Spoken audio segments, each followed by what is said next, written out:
নমস্কার। আজও চলে এসেছি খুব সুন্দর একটা রেসিপি নিয়ে। তো আপনারা তো থাম্বনেলটা দেখে বুঝতেই পারছেন আমি কি করতে চলেছি। তো আজ করব গাঠিয়া ভাজা। বেশ কিছুদিন হলো আপনাদের সঙ্গে আমি রেসিপি শেয়ার করতে পারি না, তার জন্য আমারও খুব মনটা খারাপ। আর এখনও উনানটা শুকায়নি, ভিতরটা পুরোটা ভিজে আছে। নতুন করে আবার উনুনটা তৈরি করেছি, তো এখনও সময় লাগবে, তার জন্য একটা উনুনের ব্যবস্থা করলাম। এই দেখুন, ছোট্ট একটা। আপনারা যারা আমাকে ভালোবাসেন তাদের কথাই বলছি। অনেকেই আছেন আপনাদের মধ্যে যে আমার রেসিপি দেখার জন্য অপেক্ষা করেন।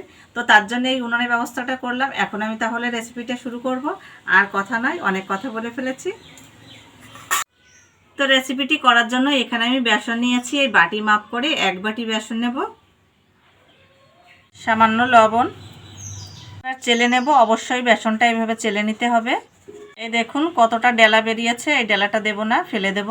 1 চামচ কালো জিরা, 1 চামচ জোয়ান। এই জোয়ানটা দিলে অম্বল হবে না, আর গ্যাসের ভাবটা থাকবে না, হজমটাও ভালো হবে। এবার মিশিয়ে নেব। যে বাটিটা মেপে আমি বেসন নিয়েছি সেই বাটিটা মেপে হাফ বাটি সাদা তেল দেব এবার। তো আপনারা বাটি কাপ যেটা মেপেই দেবেন, তো মাপটা বুঝিয়েই দেবেন। যেটা নেবেন তার হাফ দেবেন তেলটা। হাফ বাটি তেল, হাফ বাটি জল।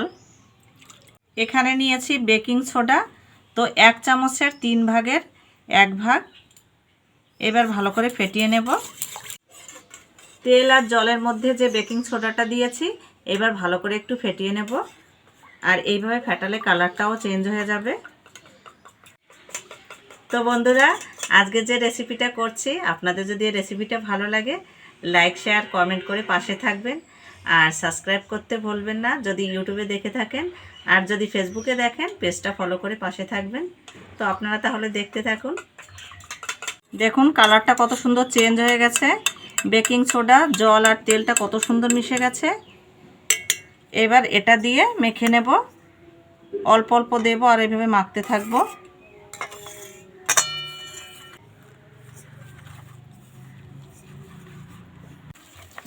এইভাবে ভালো করে একটু ফেটিয়ে নেব, তাহলে কালারটাও চেঞ্জ হয়ে আসবে, খেতেও দারুণ লাগবে।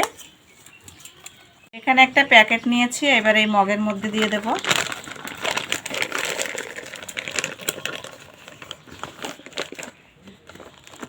এবার এই বেসনটা দিয়ে দেব।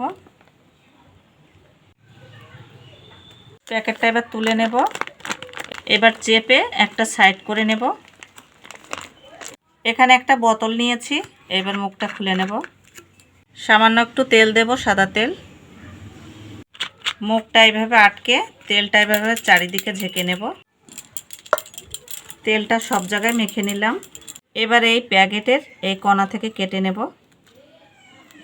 এবার বোতলে ভরে নেব এইভাবে।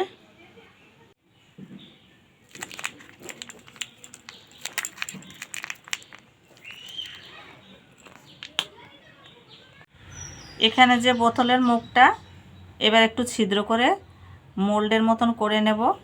মোল্ড বা ছাদ ছাড়া কিভাবে করছি আপনারা তাহলে দেখতে থাকুন। এই মুখটা এবার 3 কোণা ছিদ্র করে নেব।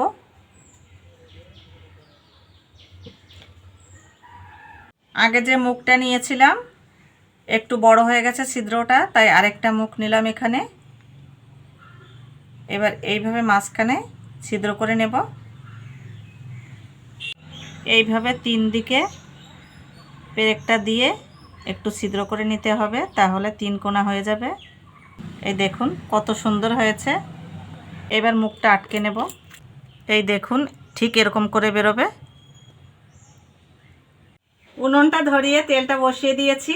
এইবার এই বোতলটা চেপে চেপে আস্তে আস্তে করে ঘুরিয়ে নেব।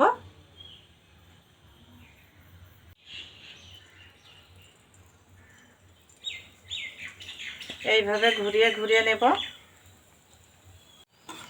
এইভাবে মিডিয়াম আঁচে আস্তে আস্তে করে ভেজে নেব। গাঠিয়া ভাজাগুলো হয়ে গেছে, এবার তুলে নেব।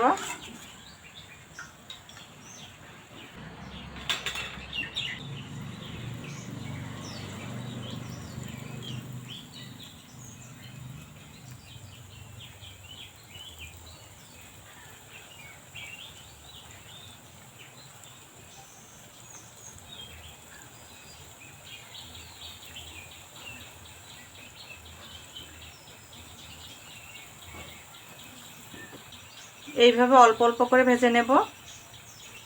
এবার উল্টিয়ে নেব।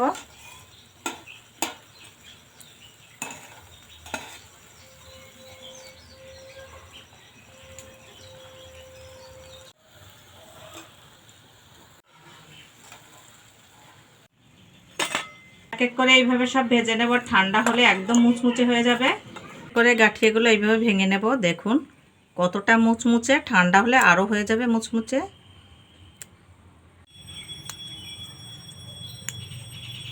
এই দেখুন কতটা মুচমুচে।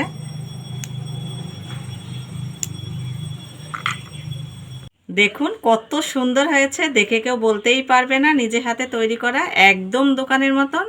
আর খেতেও দুর্দান্ত, আর কতটা মুচমুচে দেখুন।